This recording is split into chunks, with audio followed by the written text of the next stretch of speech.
Working Cows Podcast, Episode 65. Welcome to the podcast that gives producers a platform to discuss and share paradigm-challenging practices. Practices that have increased the effectiveness of their operation and the joy that their families have received from this lifestyle.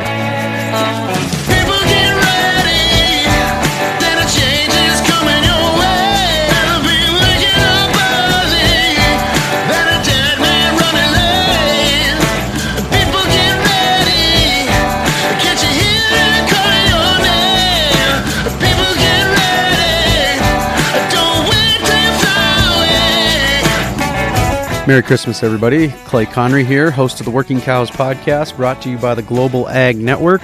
Sitting down with a couple of folks today from the Quivira Coalition. Sarah Wentzel-Fisher is the executive director of the Quivira Coalition. Sam Ryerson is a board member of the Quivira Coalition and also a 2010 graduate of their apprenticeship program, the New Agrarians, and that is why I've invited them on here today. Now, through the end of the year, I know it's a short timeline, short notice here, but they have applications open to their apprenticeship program. And I'll mention this on the front end. The show notes page for today's episode will be workingcows.net/65. workingcows.net/65. You can go there and check out the links to all the different apprenticeships that they have, specifically the one that we'll be talking today with Sarah and Sam about the Triangle P Cattle Company. And you can go there and check that option out. And if you feel so inclined after listening to my discussion with Sarah and Sam, you can sign up and be in the running to be an apprentice on that operation. There is a wide diversity of other opportunities there as well. But for now, let's just start talking to Sarah and Sam about the opportunities that the New Agrarians apprenticeship program affords young people who are looking to hone their skills or get into the ranching industry. Sarah, Sam, thanks for joining me today on the Working Cows Podcast. It's great to be here. Thanks for having us. Thanks for having us. Sarah, you are with the Quivira Coalition in an official capacity and have been part of the program for a while, and you guys have been running an apprenticeship program for a while. Could you just tell me the purpose of the apprenticeship program, why you started it, and kind of some of the history of it?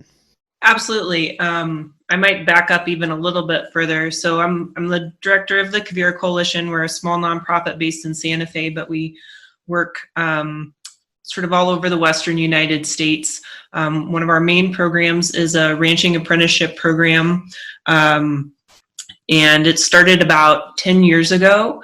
The organization itself started as a way to get conservationists and ranchers to talk to each other about land health. And about 10 years ago, they recognized that one of the major challenges that the agriculture community was facing more broadly was the fact that people are leaving the profession, new people aren't replacing them. And so the program was initially inspired by George Whitten and Julie Sullivan, who run the San Juan Ranch in the San Luis Valley in southern Colorado.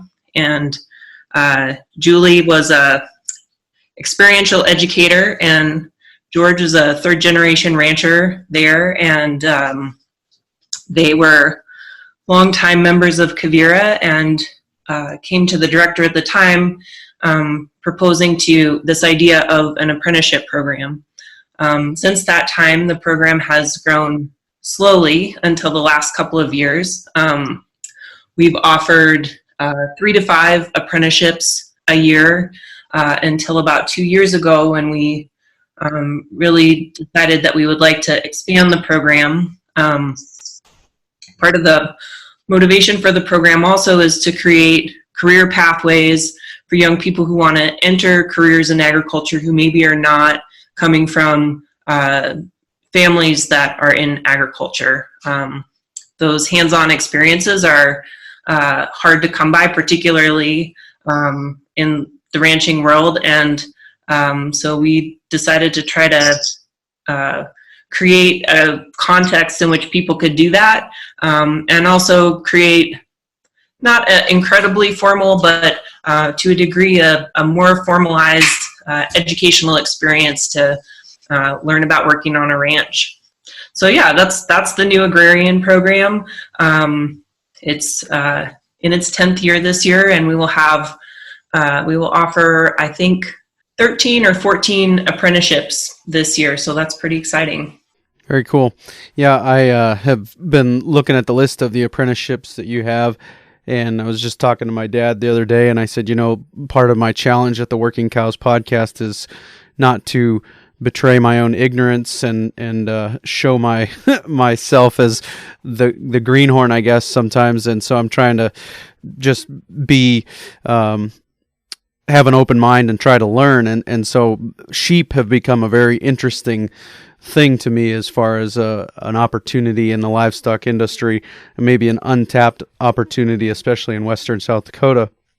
And so I said, that I feel like sometimes I'm struggling just to keep my nose above water with the podcast and different things like that. Sheep would be, even more of a challenge than that. So this apprenticeship in Malta, Montana is pretty tempting to me to go and spend some time learning from someone who's, doing that. And I can see where somebody who is new to ranching altogether, new to the lifestyle altogether, would really benefit from a program like this and the opportunity to be involved for the first time in some of these experiences with a teacher by their side, helping them to understand why and how and some of the things that we're doing. So are they pretty much one apprentice per ranch? Is that about how it works out, or do some ranches host multiple apprentices?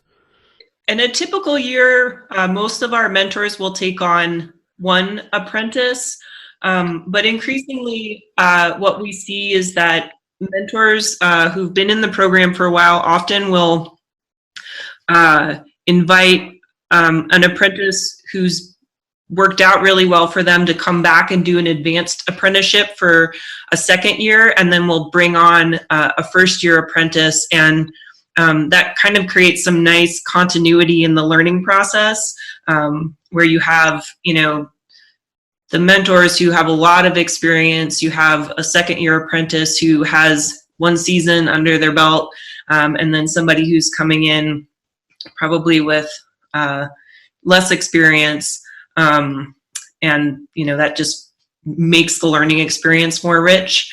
And I think one of the ways in which we will be expanding the program in coming years is really looking at what does that second year apprenticeship look like, and what are things that you can learn in a second season on a ranch that you can't necessarily pick up in your first year.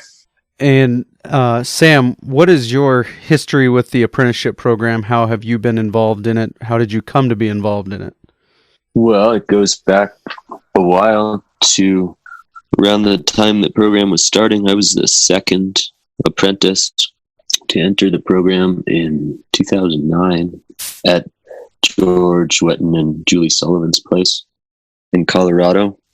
I came to that program in my late 20s, I guess. I'd been working on ranches in the West for a few years, but I'd grown up on the East Coast, wasn't born into this work, but came to it after college and really found myself in cowboying and working on ranches, and became somewhat proficient as a ranch hand.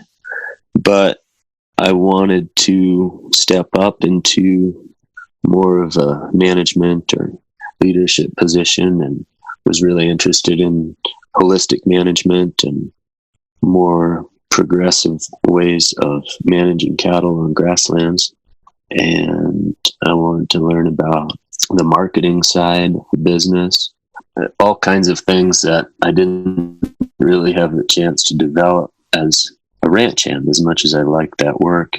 So I was looking for a way to step up a little bit, and I heard about this program and applied and learned a ton from working with George and Julie, and had had the opportunity to learn those things that I really wanted to and hadn't had a chance to, and was able to move from that apprenticeship into a management position on a sizable place in western New Mexico as a ranch manager.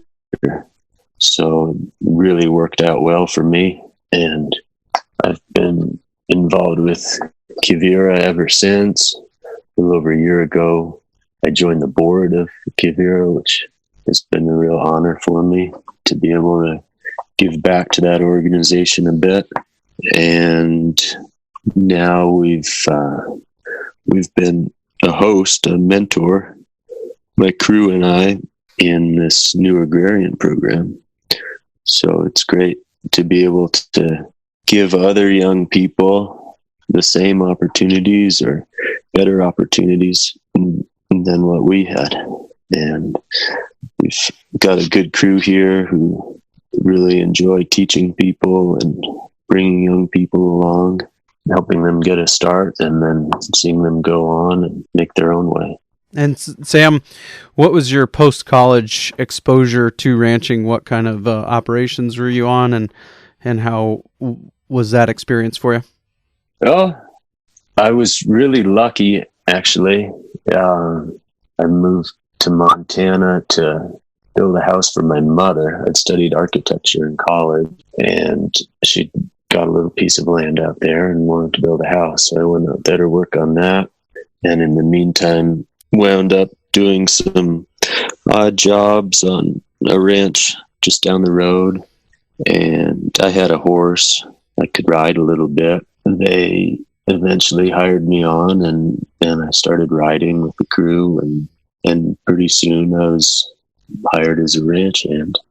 And that place was a pretty progressive place. It was running custom grazing, a couple thousand yearlings every summer. They'd been practicing holistic planned grazing since the 80s, and it wasn't too big of a place, so it was manageable for somebody new, green like me coming in to learn, to get a chance to learn, but to be exposed to all of that good work. So I got a sense of how good it could be, and what kind of really creative opportunities there were in that kind of ranching. And I stuck with it and worked on plenty of other ranches around Montana, learning as I went. Some places were more conservative, some were bigger, some smaller, but I had really good teachers just about everywhere I went. I found that people really want to share their way of life. Ranchers, even more conservative old school ranchers, are proud of what they do and really want to teach. And when they have curious young people come along, even if they come from totally different backgrounds like I did, they were very generous and really interested in teaching me and sharing their skills. And so I was very fortunate to be able to learn everywhere I went. And I feel like I use that knowledge just about every day. Yeah, that's a good segue. How do you feel that the new Agrarians apprenticeship program has set you up for success long-term in the ranching industry? I think that the most important thing that this program offers through Quivira is Quivira's network. It's a community. It's sort of a tribe of like-minded ranchers and conservationists and scientists from all over the world, really, who share common goals for the land and have found ways to work together creatively toward those goals. It's sort of a hub for like-minded ranchers, in particular in this industry, and a really strong professional network for us who are already in operation, and for people like me 10 years ago coming up through this program and then graduating from it, having a network of support right there, people who I could learn from and visit and and connect me with other resources. Now you find yourself on the other side of that program, right? You're hosting apprentices? Yes. How has that continued to benefit you as a ranch manager hosting apprentices on your ranch?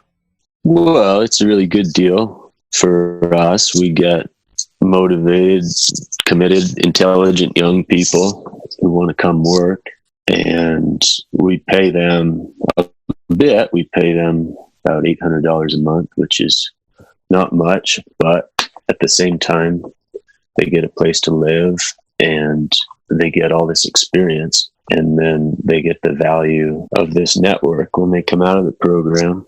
So it doesn't just benefit us, but aside from the practical benefits of having somebody working for us like that, it's just really fulfilling and meaningful to us as mentors to have people to teach and to share what we do with. It makes the work, which is good work, but often kind of lonesome. We're out here by ourselves a lot. It makes the work mean more when we share it with somebody else, and then they learn and go on and do good somewhere else. Sarah, how would someone go about becoming part of this program if they wanted to? What's the process look like for the apprentice that wants to be in the program? What would how far are they having to travel? What are some of the places they could go to become apprentices? Some of those different things, I guess. Sure. So almost all of our apprenticeships right now are about 8 months in duration. Most of them run March to November, but we have several in California, and their growing season is slightly different. So those sort of work on the opposite timeline, where they begin in October and wrap up in March. We have, I think, 4 or 5 in Colorado, a handful in New Mexico. This year we have, I think, 3 or 4 in Montana, and then a couple in the Bay Area and just north of there in California. If folks want to apply, the application is on our website. It's a little bit of a long application, but one of the things that we sort of pride ourselves in this program on is spending a lot of time on that application process to ensure that people that we are placing with mentors are really a good fit, that they're motivated to do the work, that they're prepared to do the work, and are going to be able to stick it out for the whole 8 months.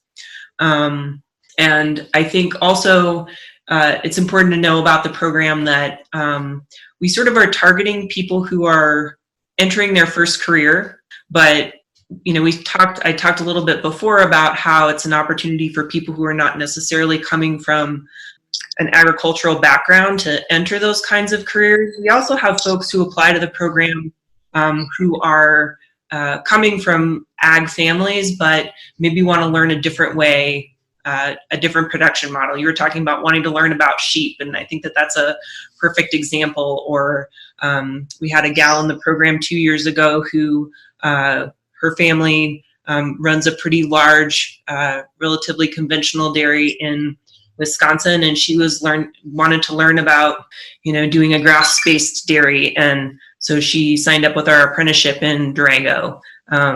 So I would say that, yeah, folks can apply at our website, quiviracoalition.org, and that there are a lot of opportunities all over the West that we're offering. And as Sam mentioned earlier, we are going to be expanding the program in the coming 3 years. And ideally, we will be bringing into the program more ranchers in Montana, in Wyoming, and in South Dakota to offer these kinds of educational opportunities. So that's pretty exciting. Yeah, very exciting.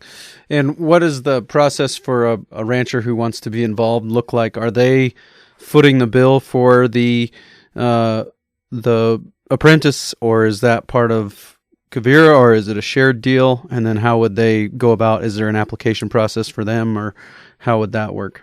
There's an application on our website also for mentors or for ranchers who are interested in becoming mentors.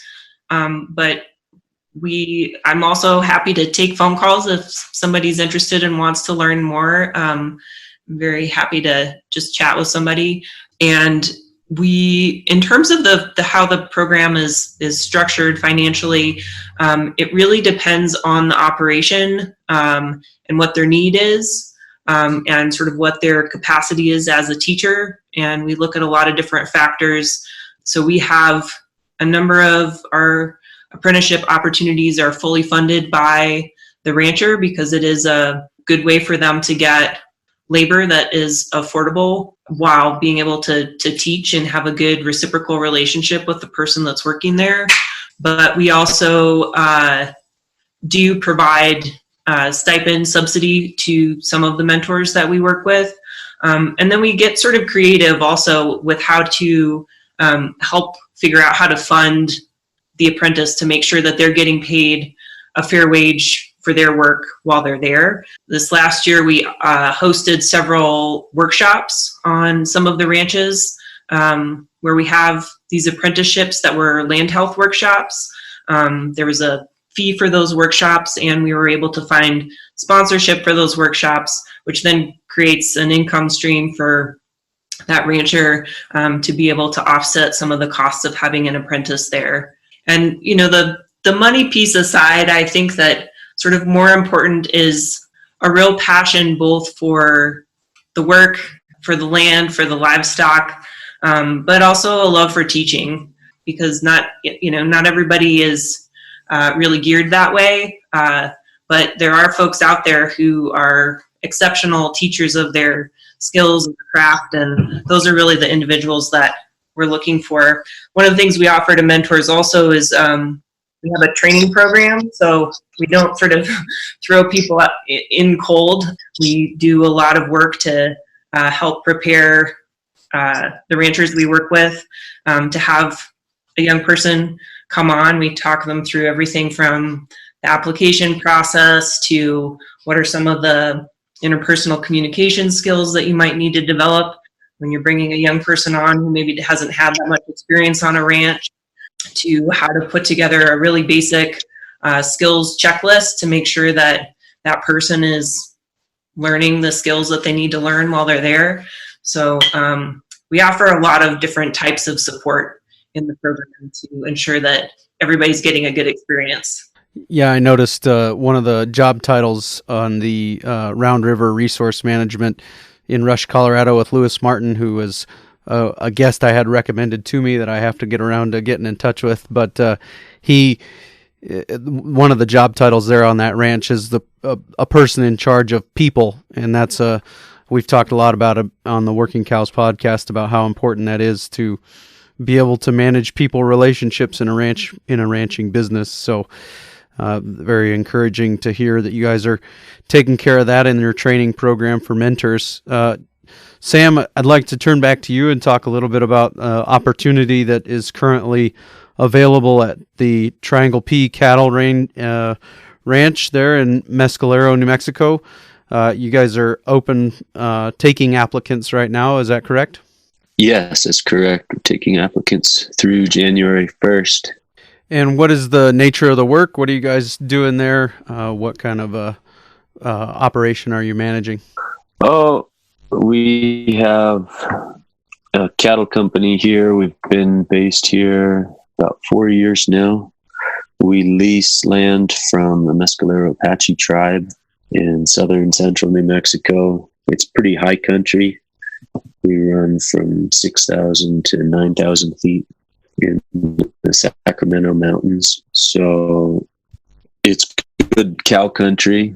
As far south as it is, it's not as hot as you might think. It's pretty pleasant and good grass country.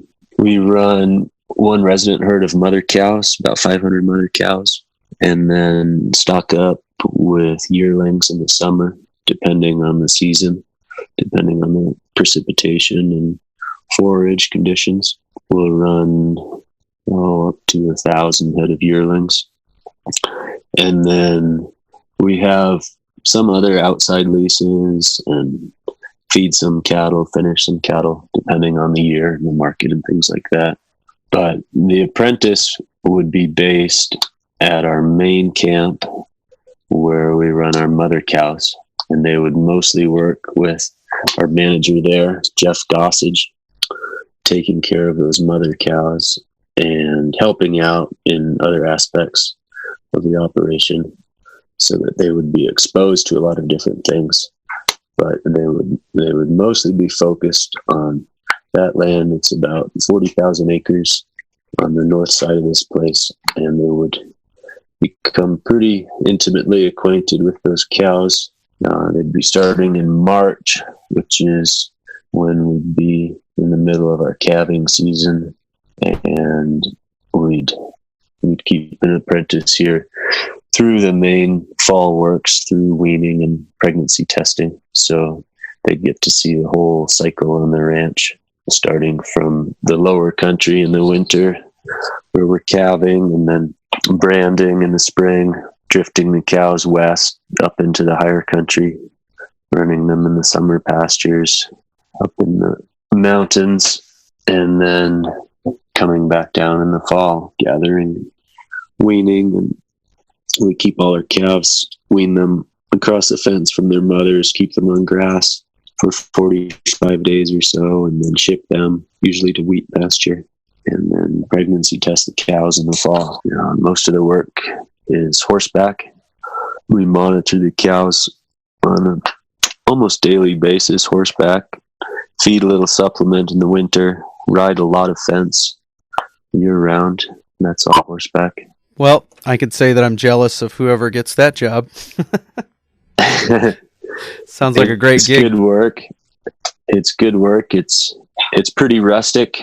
We have very low overhead operation. We try to just one or two pickups and a little house and some corrals, and that's about it. Our apprentice would live in a camper. It's a decent camper, but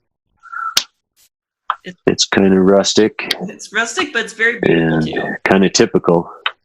It's a beautiful place. But that's the way it is on a lot of working ranches. It's not fancy, but the scenery is pretty beautiful. It's kind of an honest picture, I think, of what it takes to make a ranch work in a low overhead lease situation like this. Yeah, absolutely. Very cool.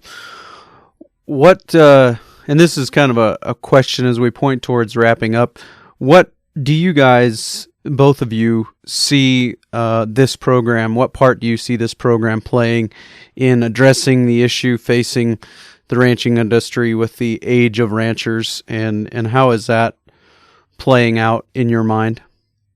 Sarah, we'll start with you. Sure. It's a big issue in all kinds of agriculture. I guess for me, I'm real hopeful about it, even though we don't have a ton of folks who are offering this kind of training. We have a really high success rate of folks entering ranching careers and staying in them.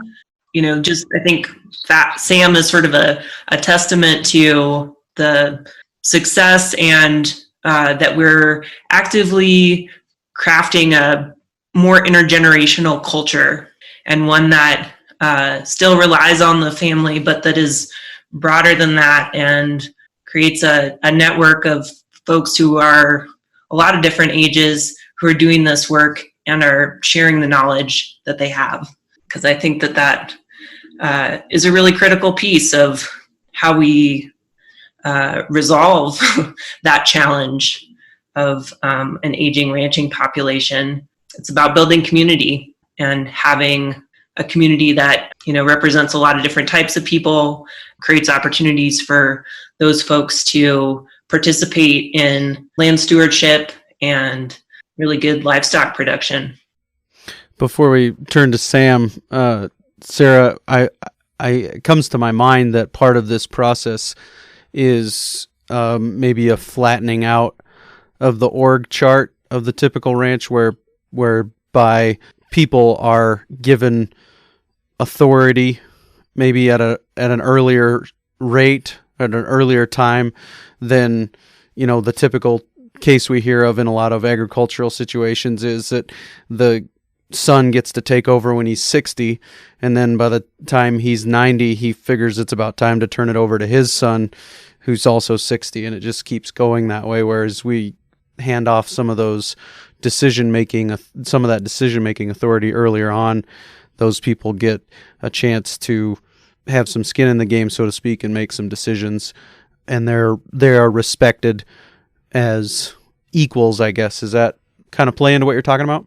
I think it absolutely does, and I think that it also creates some space for folks to think about other models of succession and different ways in which that power structure can be shared and handed off. I think that, there's the situation you described, but there's also the situation where, whoever is the generation coming up doesn't necessarily want to go back to the farm or go back to the ranch. And I think that what our program also addresses is it creates relationships where the generation that is ready to retire potentially has some other options. And through the long-term relationships that are established in our program, my hope is that we start to see people coming up with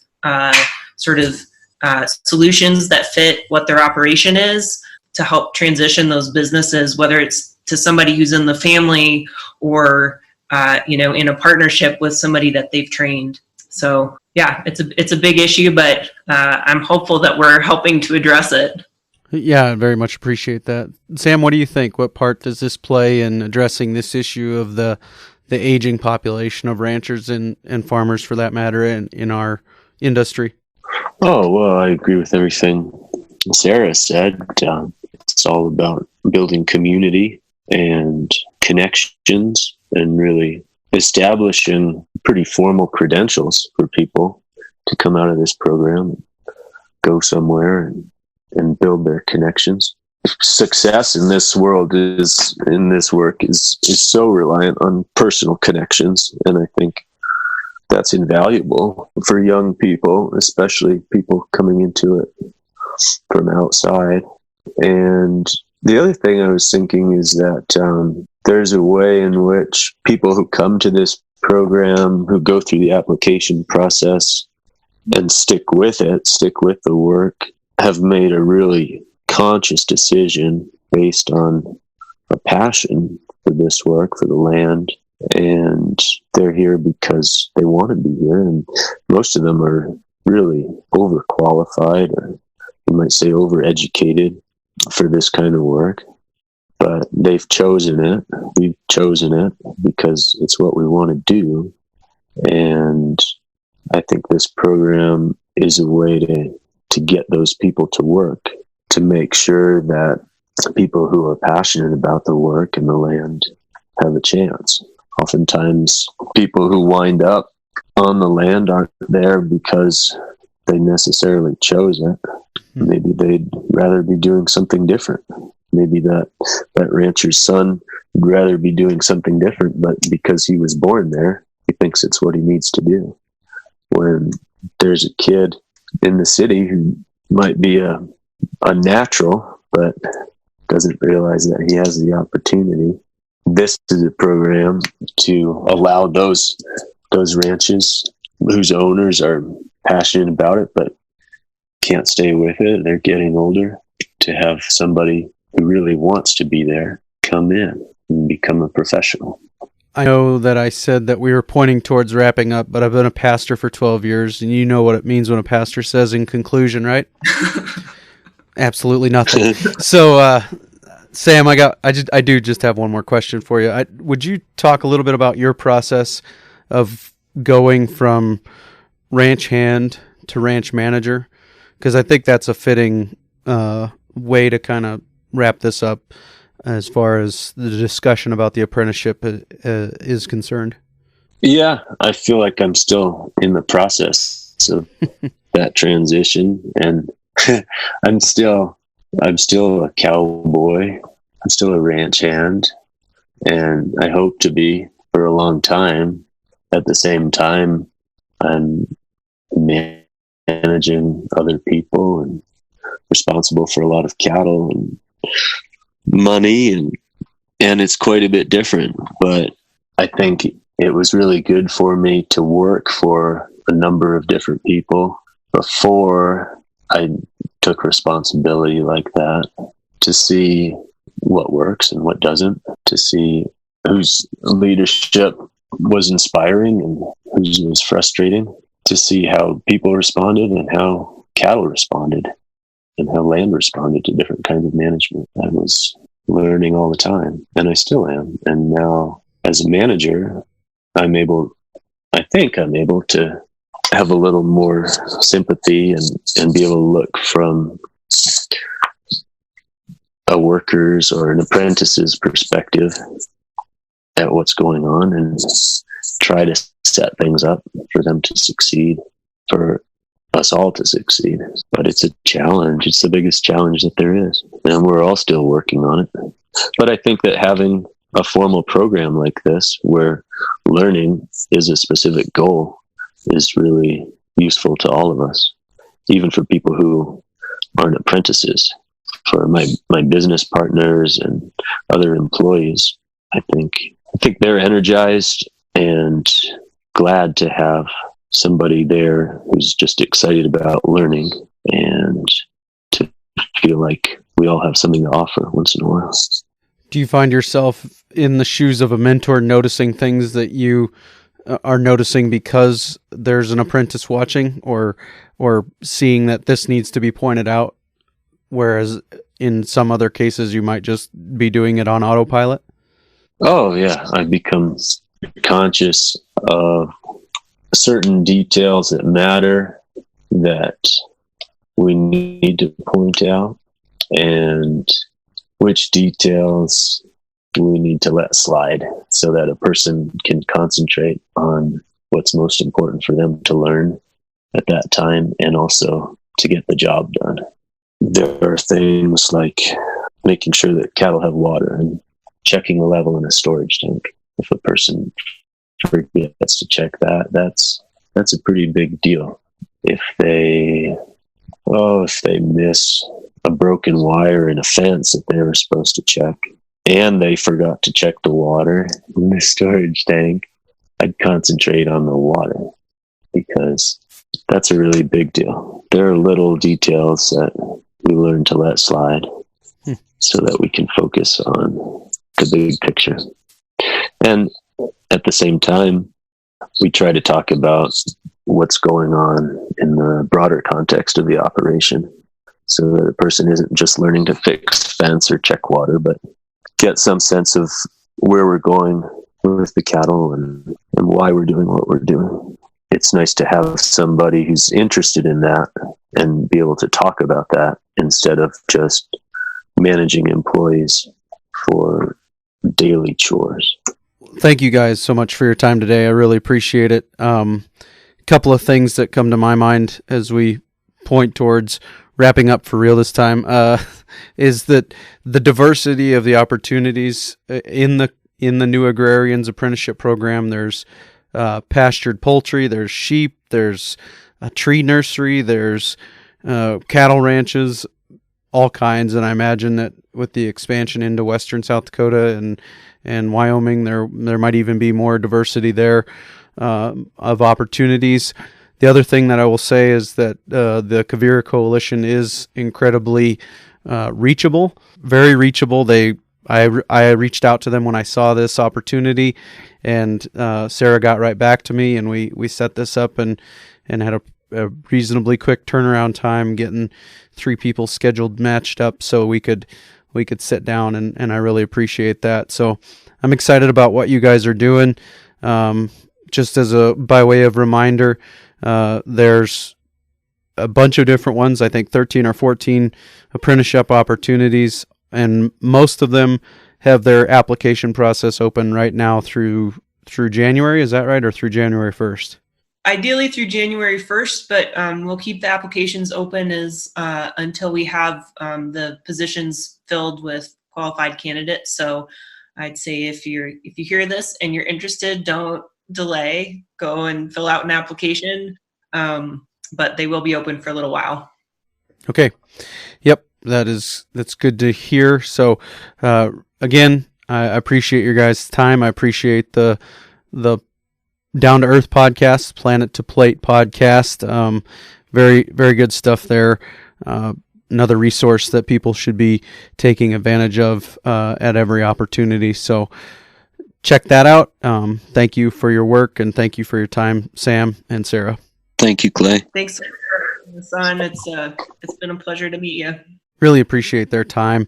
Very much a great program, very much a much needed program in the industry, very much a very cool opportunity, diversity of opportunities there represented by that new Agrarians program. And as I said, and I've said a number of times on the podcast, very much appreciate the Quivira Coalition and the podcast that they produce there. So if you want to check any of that out, again, as I said in the opener, I neglected to mention it during the episode, workingcows.net/65 is the show notes page for today.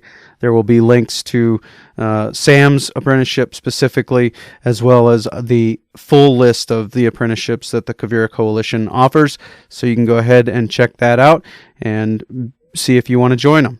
So I know I said at the end of episode 64 that we were going to be sharing an interview with Tim Goodnight from Faro Cattle Company. That is actually coming up next, so you will be receiving an episode next week on the Working Cows podcast talking about the grass-finished beef that they just harvested at Faro Cattle Company from Cactus Feeders in Texas. So look out for that, number 66 of the Working Cows podcast next week.